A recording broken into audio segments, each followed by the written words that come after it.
नमस्कार प्यारे दर्शकों, प्राचीन ज्ञान कहानी चैनल में आपका स्वागत है। दोस्तों, एक बार की बात है, भगवान शिव और देवी पार्वती पृथ्वी लोक का भ्रमण कर रहे थे। पृथ्वी लोक का भ्रमण करते हुए देवी पार्वती ने देखा कि लोग कितना अन्याय करने लग गए हैं, कितने ही बुरे कर्म करने लग गए हैं।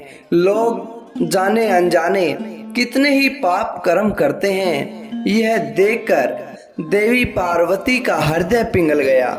देवी पार्वती कहने लगी कि हे नाथ, मैंने देखा कि इस पृथ्वी लोक पर कितने ही इंसान पाप कर्म करते जा रहे हैं। यह मनुष्य आखिर क्यों इतने बुरे कर्म करता है? क्या उसे इतना भी डर नहीं है कि पाप कर्म की सजा उसे जरूर मिलेगी, उन बुरे कर्मों की सजा उसे जरूर मिलेगी। जब इतनी बात भगवान शिव ने सुनी तो भगवान शिव कहने लगे कि देवी पार्वती, आप व्यर्थ की चिंता कर रही हो। यह सब अपने कर्मों का खेल है। जो जैसा करता है वैसा ही उसका फल उसे मिल जाता है। आप उनके दुखों को देखकर हैरान हो गई हो। आप उनके दुखों को देखकर व्यर्थ की चिंता उठा रही हो। ये सब उनके पाप कर्मों का खेल है। देवी पार्वती कहने लगी कि यह उनके कर्मों का खेल कैसे है? उनके दुख और उनके कर्मों का मेल इसमें किस प्रकार से है? भगवान शिव कहने लगे कि देवी पार्वती, जो जैसा करता है वैसा ही उसे फल मिलता है। एक कथा मैं तुम्हें सुनाता हूँ। उस कथा के माध्यम से तुम सारी बातें पृथ्वी लोक की समझ जाओगी। प्यारे दर्शकों, भगवान शिव देवी पार्वती को कथा सुनाने लग जाते हैं। भगवान शिव कहते हैं कि देवी पार्वती, एक बार एक औरत अपने परिवार के साथ हर रोज भोजन पकाती थी और उन्हें खाना खिलाती थी। लेकिन उस औरत की एक खास बात थी कि वह एक रोटी वहां से गुजरने वाले किसी भी भूखे व्यक्ति के लिए पकाती थी। उसे खुद नहीं पता था कि आज यह रोटी किसके लिए बनी है, किंतु जब भी घर में खाना बनता था तो वह एक रोटी अधिक बनाती थी ताकि कोई भूखा आदमी उस रोटी को खा ले। और उस रोटी को पकाकर वह उसे खिड़की के सहारे रख दिया करती थी। वहां से कोई भी उसे उठा सकता था। एक दिन एक कुबड़ा व्यक्ति उस रोटी को ले जाता है और उस औरत को धन्यवाद देने की बजाय अपने रास्ते पर चलता हुआ वह इस तरह से बड़बड़ाता हुआ जाता है कि जो तुम बुरा करोगे वह तुम्हारे साथ रहेगा और जो तुम अच्छा करोगे वह तुम तक लौट के आएगा। यह बात कहते हुए वह चला जाता है। उस दिन तो उस औरत ने कोई खास ध्यान उस पर नहीं दिया, लेकिन वह हर रोज ऐसे ही एक रोटी पकाकर रख देती थी और अगले दिन वह कुबड़ा व्यक्ति उस रोटी को उठाकर चला जाता था और हर रोज इन्हीं शब्दों के साथ बड़बड़ाता हुआ जाता कि जो तुम बुरा करोगे वह तुम्हारे साथ रहेगा और जो तुम अच्छा करोगे वह तुम तक लौट के आएगा।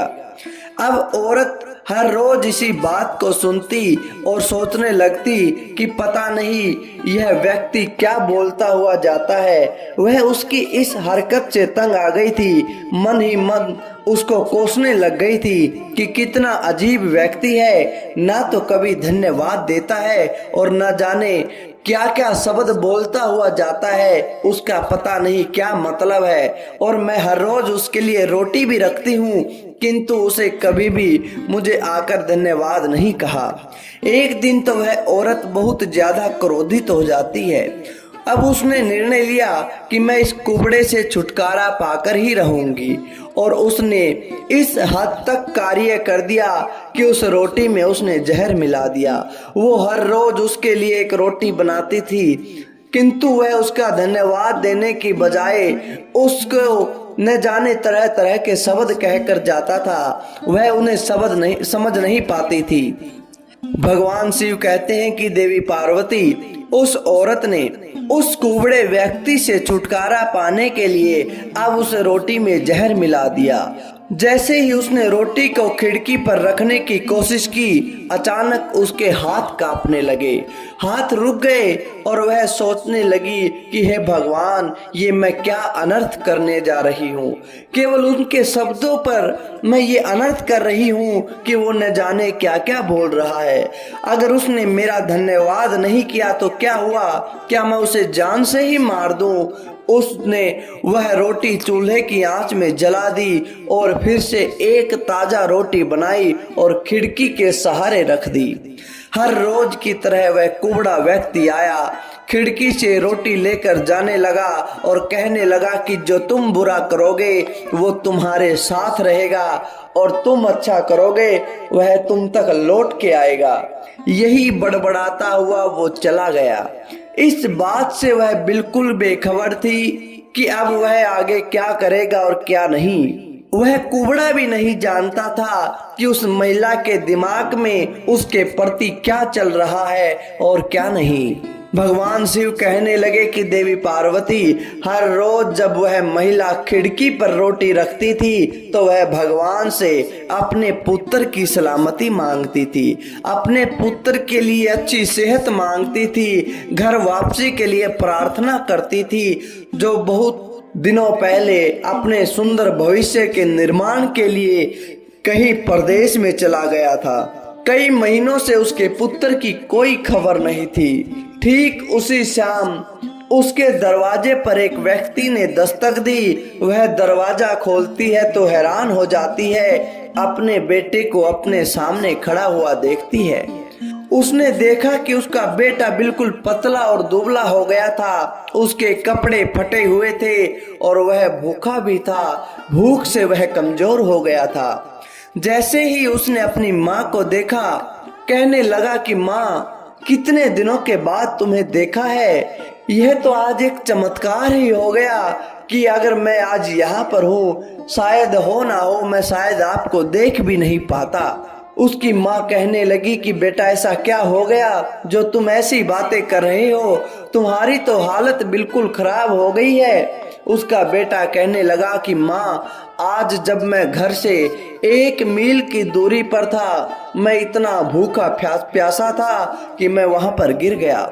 मैं मर ही गया होता, लेकिन तभी वहां पर एक कुबड़ा व्यक्ति आता है, वहीं से मेरे पास से जा रहा था। उसकी नजर मुझ पर पड़ी और उसने मुझे अपनी गोद में उठा लिया।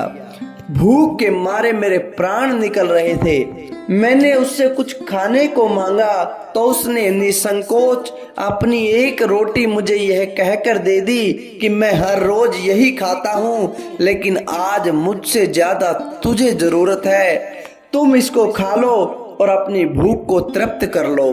जैसे ही माँ ने उसकी बात सुनी तो माँ का चेहरा पीला पड़ गया। अपने आप को संभालने के लिए उसने दीवार का सहारा लिया। उसके दिमाग में वही बात घूमने लगी कि कैसे आज सुबह ही उसने रोटी में जहर मिलाया था। अगर वह उसने आग में नहीं जलाई होती तो उसका बेटा उस रोटी को खा लेता और अंजाम उसके बेटे की मौत होता। इसके बाद उसके शब्दों से यह बिल्कुल स्पष्ट हो चुका था, कुबड़ा वास्तव में सही कहता था कि जो तुम बुरा करोगे वह तुम्हारे साथ रहेगा, जो तुम अच्छा करोगे वह तुम तक लौट कर जरूर आएगा। भगवान शिव देवी अच्छा करने से अपने आप को कभी मत रोको, फिर चाहे उसके लिए उस समय आपकी सराहना हो या ना हो, आपको हमेशा अपने जीवन में दूसरों का भला करना है, परमार्थ करना है, दूसरों के लिए फूल बिछाना है, दूसरों के रास्ते का कांटा नहीं बनना। जो लोग दूसरों की तरक्की को देखकर जलन करते हैं, जो दूसरों को देखकर उन्हें नीचा दिखाने की कोशिश करते हैं, जो दूसरों का बुरा चाहते हैं, वास्तव में उनका बुरा खुद हो जाता है, क्योंकि यह तो दुनिया एक खेत के समान है। जो बीज आप बीजोगे वही फल आपको मिलेगा। वैसी ही फसल पकने के बाद आपको मिलेगी। जब आपके पाप कर्म का मटका भर जाएगा तो वह पाप कर्म का फल भोगने के लिए भी आपको तैयार रहना है, और वह इतना दुखदाई होता है। फिर आप परमात्मा को कोसते हो कि परमात्मा हमारे साथ बुरा करता है, परमात्मा हमारे ऊपर दुख देता है। वह परमात्मा नहीं देखता, वो हमारे बुरे कर्मों का परिणाम होता है। तो प्यारे दर्शकों, कैसी लगी आपको यह आज की कहानी? अच्छी लगी तो लाइक करें, शेयर करें और कमेंट करके हमें जरूर बताएं। धन्यवाद दोस्तों।